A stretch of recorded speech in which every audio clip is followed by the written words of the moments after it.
미가서 3장 1절에서 12절 말씀 우리 한 절씩 교독하시고 마지막 절은 함께 읽겠습니다. 1절 제가 먼저 읽습니다. 내가 또 이르노니 야곱의 우두머리들과 이스라엘 족속의 통치자들아 들으라. 정의를 아는 것이 너희의 본분이 아니냐. 너희가 선을 미워하고 악을 기뻐하여 내 백성의 가죽을 벗기고 그 뼈에서 살을 뜯어 그들의 살을 먹으며 그 가죽을 벗기며 그 뼈를 꺾어 다지기를 냄비와 솥 가운데에 담을 고기처럼 하는도다. 그때 그들이 여호와께 부르짖을지라도 응답하지 아니하시고 그들의 행위가 악하던 만큼 그들 앞에 얼굴을 가리시리라. 내 백성을 유혹하는 선지자들은 이에 물 것이 있으면 평강을 외치나 그 입에 무엇을 채워주지 아니하는 자에게는 전쟁을 준비하는도다. 이런 선지자에 대하여 여호와께서 이르시되 그러므로 너희가 밤을 만나리니 이상을 보지 못할 것이요 어두움을 만나리니 점치지 못하리라 하셨나니 이 선지자 위에는 해가 져서 낮이 캄캄할 것이라. 선견자가 부끄러워하며 술객이 수치를 당하여 다 입술을 가릴 것은 하나님이 응답하지 아니하심이거니와 여호와의 영으로 말미암아 능력과 정의와 용기로 충만해져서 야곱의 허물과 이스라엘의 죄를 그들에게 보이리라. 야곱 족속의 우두머리들과 이스라엘 족속의 통치자들 곧 정의를 미워하고 정직한 것을 굳게 하는 자들아 원하노니 이 말을 들을지어다. 시온을 피로 예루살렘을 죄악으로 건축하는도다. 그들의 우두머리들은 뇌물을 위하여 재판하며 그들의 제사장은 삭슬 위하여 교훈하며 그들의 선지자는 돈을 위하여 점을 치면서도 여호와를 의뢰하여 이르기를 여호와께서 우리 중에 계시지 아니하냐 재앙이 우리에게 임하지 아니하리라 하는도다. 이러므로 너희 말미암아 시온은 갈아엎은 밭이 되고 예루살렘은 무더기가 되고 성전의 산은 수풀의 높은 곳이 되리라. 아멘. 오늘은 능력과 정의와 용기로 충만한 삶이라는 제목으로 하나님의 말씀을 전하려고 합니다. 우리 오늘 말씀은 미가 3장의 소제목에 미가가 통치자들을 고발하다라고 되어 있습니다. 그래서 소제목 그대로 본문 전체가 각종 이런 정치, 경제, 종교 등의 리더들에 대한 죄악을 지적하고 있습니다. 먼저 1절에서 4절의 말씀에 보면 야곱, 유다의 우두머리들과 이스라엘 족속의 통치자들에게 이렇게 묻죠. 들으라, 정의를 아는 것이 너희의 본분이 아니냐라고 묻습니다. 그렇습니다. 우리 국가와 또 공동체의 우두머리들이 가장 기본으로 삼아야 하는 본분은 바로 정의를 아는 것이죠. 여러분, 정의가 기초되어 있지 않으면 아무리 큰 나라라도 아무리 큰 조직, 아무리 막강한 힘을 가진 그런 조직이라 할지라도 정의가 기본되어 있지 않으면 죄악으로 기울어지기 마련이죠. 그리고 2절, 3절에서는 그렇게 정의가 무너진 지도자들의 악한 행태들을 아주 살벌하게 표현하고 있는데요. 선을 미워하고 악을 기뻐하여서 백성의 가죽을 벗기고 살을 뜯어먹으며 뼈를 꺾어 다지기를 냄비와 솥에 담은 고기처럼 하고 있다라고 말합니다. 마치 식인종을 떠올리게 하는 이런 표현들로 이 지도자들이 자신의 백성을 그저 자신의 먹잇감으로 밖에 여기지 않고 있음을 지적하고 있는 거죠. 그리고 4절에 보면 이런 정의를 망각한 지도자들에 대해서 하나님은 그들이 여호와께 부르짖을지라도 응답하지 않겠다. 또 얼굴을 가리시고 그들을 보지 않을 것을 선언하시고 있습니다. 또 5절에서 7절의 말씀에 보면 백성을 유혹하는 선지자들을 즉 이 종교 지도자들에 대한 죄악을 지적하고 있는데요. 이들은 자신들의 이에 물을 것이 있으면 평강을 외치지만 아무것도 주지 않으면 전쟁을 선포한다라고 말합니다. 요즘으로 말하면 자신의 교훈을 따르는 자들에게는 평안을 불어주지만 자신의 교훈을 따르지 않는 자들에게는 전쟁, 즉 이런 불안과 공포가 임할 것을 선언한다라는 거죠. 그런데 여기서 중요한 것은 이런 종교 지도자들의 공통점은 신의 뜻을 대언한다고 하지만 정작 자기가 원하는 것을 말하고 또 그것으로 사람을 유혹한다라는 점입니다. 그래서 이런 자들을 향해서 여호와께서는 6절에 너희가 밤을 만날 것이다. 이상을 보지 못하고 또 점치지 못하고 캄캄할 것이고 또 하나님의 응답이 없을 것이다 라고 경고합니다. 어찌 보면 이런 거짓 선지자들에겐 하나님의 뜻을 아는 것이 크게 중요하지 않습니다.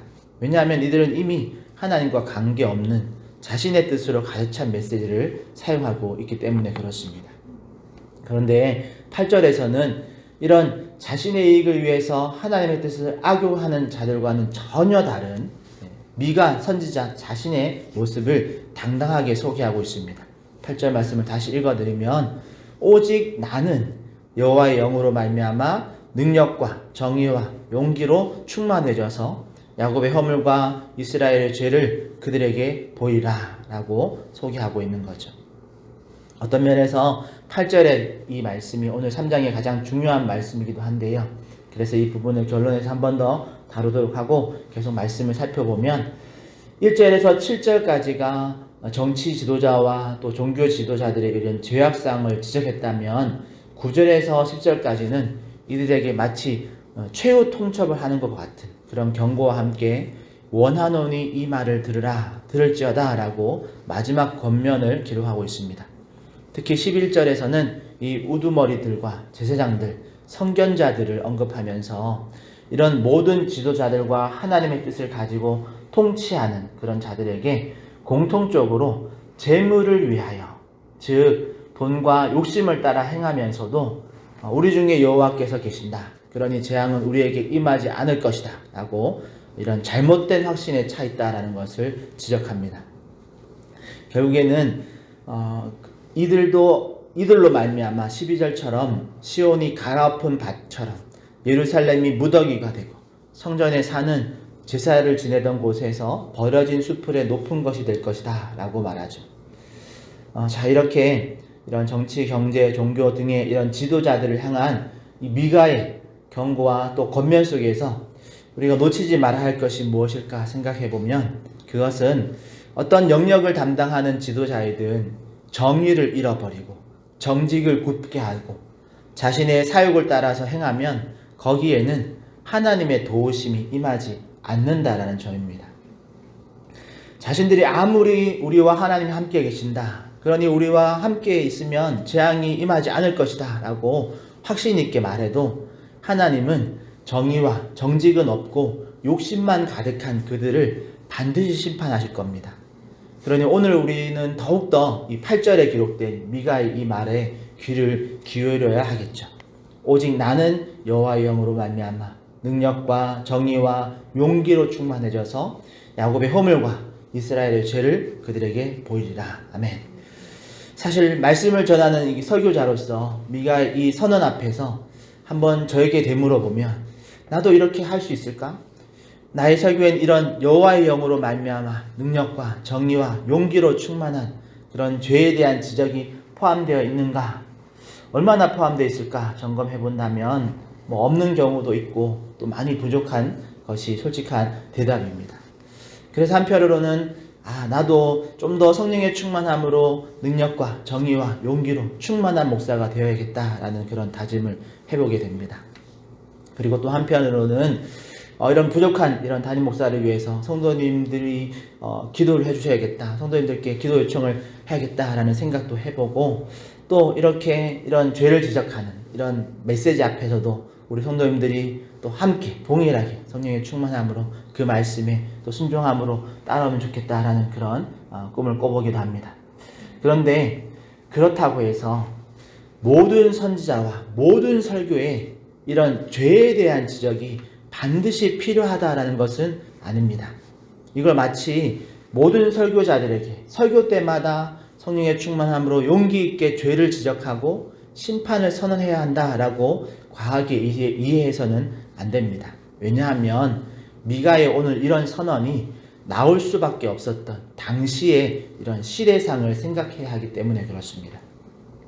하나님께서 이 미가의 입술을 사용하셔야 할 만큼 공개적으로 저들의 죄악을 지적해야 할 만큼 그 시대가 정직과 정의는 없고 욕심으로 가득 찬 시대였기 때문에 그렇다라는 거죠. 결론적으로 오늘 말씀을 정리해 보면 마지막 이 시대를 살아가고 있는 모든 성도들에게 오늘 미가의 이 선언이 경종을 울리는 그런 메시지가 되기를 소망합니다.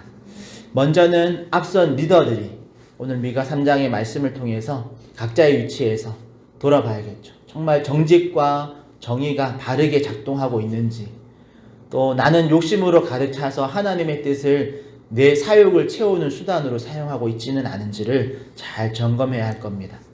그리고 오늘 미가 3장의 말씀은 그냥 꼭 설교자와 어떤 리더들에게만 적용할 것은 아닙니다. 특별히 어떤 죄를 지적하는 부분에서는 우리가 서로에게 함부로 적용할 수는 없겠지만 그 앞부분까지의 메시지, 즉 나는 여호와의 영으로 말미암아 능력과 정의와 용기로 충만해져서 행해야겠다라는 이 말씀은 우리 모두에게 목표와 소망이 되어야 될 줄 믿습니다. 여러분, 어두워가는 이 시대에 정말 성령으로 말미암아 이런 능력과 정의와 용기로 충만한 성도, 그런 성도로 산다는 것이 쉽지 않겠지만, 하지만 우리가 성령님을 의지하면서 우리의 욕심을 내려놓고 정말 정의와 정직을 바르게 세우고자 한다면, 그렇게 기도하고 행한다면 분명 우리 주님께서 이런 능력과 정의와 용기를 충만하게 부어주실 줄 믿습니다. 그러게 우리 사랑하는 성도 여러분, 오늘 이 시간에 우리 각자가 성령 하나님께 하나님 나의 삶에 이런 정의와 정직을 바르게 세워달라고, 그리고 욕심에 끌려가는 삶이 아니라 성령 하나님이 주시는 이런 능력과 정의와 용기로 충만한 삶 살게 해달라고 기도하시는 그런 우리 모든 화정충영교회 성도님 되시기를 예수님의 이름으로 축복합니다. 기도하겠습니다. 하나님 감사합니다. 오늘 정말 미가의 그런 권면과 같이 정말 당대하게 오늘 나는 성령의 충만함으로 여호와의 영으로 말미암아 능력과 정의와 용기로 충만해져서 살아간다라는 이런 담대한 믿음의 선언이 있을 수 있도록, 그런 선언을 할 수 있도록 우리 한 사람 한 사람을 주님께서 붙들어 주시옵소서. 또 마지막 시대를 살아가면서 정말 정의와 정직이 없어진 그런 시대, 또 욕심으로 가득한 그런 시대를 살아가며 우리 스스로를 잘 돌아볼 수 있게 해주시고, 하나님의 뜻 앞에 우리의 모습을 잘 또 보복하며 하나님 앞에 엎드릴 수 있는 우리들이 다 되게 하여 주시옵소서. 오늘 하루도 살아가는 동안 하나님 우리 가운데 은혜를 베풀어 주시옵소서. 감사하며 예수님의 이름으로 기도합니다. 아멘. 하늘에 계신 우리 아버지여, 이름이 거룩히 여김을 받으시오며 나라에 임하옵시며 뜻이 하늘에서 이룬 것 같이 땅에서도 이루어지이다. 오늘날 우리에게 일용할 양식을 주옵시고 우리가 우리에게 죄 지은 자를 사하여 준 것 같이 우리 죄를 사하여 주옵시고 우리를 시험에 들게 하지 마옵시고 다만 악에서 구하옵소서. 대개 나라와 권세와 영광이 아버지께 영원히 있사옵나이다. 아멘. 제가 말씀 생각하시면서 기도하실 때 하나님 우리도 성령의 충만함으로 능력과 정의와 용기로 충만한 삶 살게 해달라고, 정말 이 시대 가운데 정의와 또 정직이 바르게 세워지고 욕심을 끌려가는 사람들이 줄어들 수 있도록 우리 하나님께 간구하시고, 또 우리 한우들을 위해서 또 연말입니다. 우리 마지막 마무리 잘하고 새로운 한 해를 준비할 수 있게 해달라고 성탄절 앞두고 있습니다. 예수님의 탄생에 우리가 동일한 또 감사와 찬양을 영광 올려드리고, 또 하나님께서 주신 그 복음을 세상 가운데 증거하는 우리들이 되게 해달라고 우리 개인의 기도 제목 가지고 주님 한번 찾고 통성으로 기도하며 나가겠습니다. 주여